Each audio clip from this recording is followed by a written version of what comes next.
সরকারি এমপিওভুক্ত শিক্ষকরা দুপুর 2টা থেকে আমার অনশন শুরুর কথা জানিয়েছেন তারা।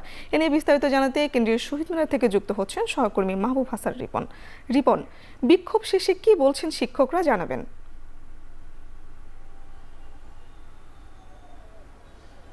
জি, যেমনটা আপনি বলছিলেন যে কেন্দ্রীয় শহীদ মিনারে 12ই অক্টোবর থেকে শিক্ষকরা 3 দফা দাবিতে তারা আন্দোলন করছেন। 3 দফা দাবির মধ্যে প্রথম দাবিটি ছিল 20% বাড়ি ভাড়া বৃদ্ধি, দ্বিতীয় দাবি ছিল 1500 টাকা চিকিৎসা ভাতা এবং তৃতীয় যে দাবিটি সেটি হচ্ছে উৎসব ভাতা, মূল যে বেতন সেই বেতনের 75% করতে হবে।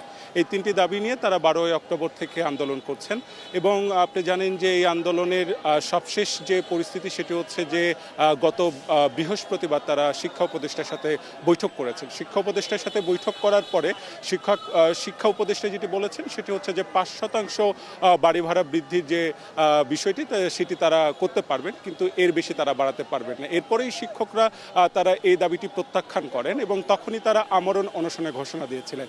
সবশেষ আজকে রাজু ভাস্কর্যের টিএসসি প্রান্তরে, সেখানে তারা টিএসসি প্রাঙ্গণে রাজু ভাস্কর্য থেকে তারা একটি সংক্ষিপ্ত সমাবেশ করেন এবং সেই সমাবেশ থেকে তারা যে ঘোষণাটি দেন সেটি হচ্ছে যে দুপুর 2টা থেকে তারা আমরণ অনশনে বসবেন এবং আগামীকাল 12টায় কালো পতাকার মিছিল করবেন।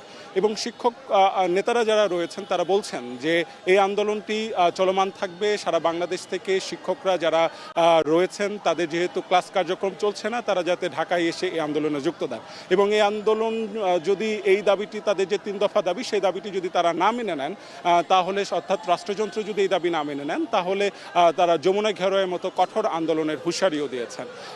তো এখন যেটি অবস্থান, আমি শহীদ মিনারে এখন তারা অবস্থান কর্মসূচি পালন করছেন। বিভিন্ন জায়গা থেকে শিক্ষকরা আসছেন এবং যেহেতু আজকে জুম্মাবার, অনেক শিক্ষক জুম্মার নামাজ পড়তে গিয়েছেন। নামাজ পড়ে এসেই তারা কিন্তু তাদের যে কর্মসূচি রয়েছে আমরণ অনশন কর্মসূচিটি শুরু করবেন। আমার কাছে কেন্দ্রীয় শহীদ মিনার থেকে এই ছিল সবশেষ।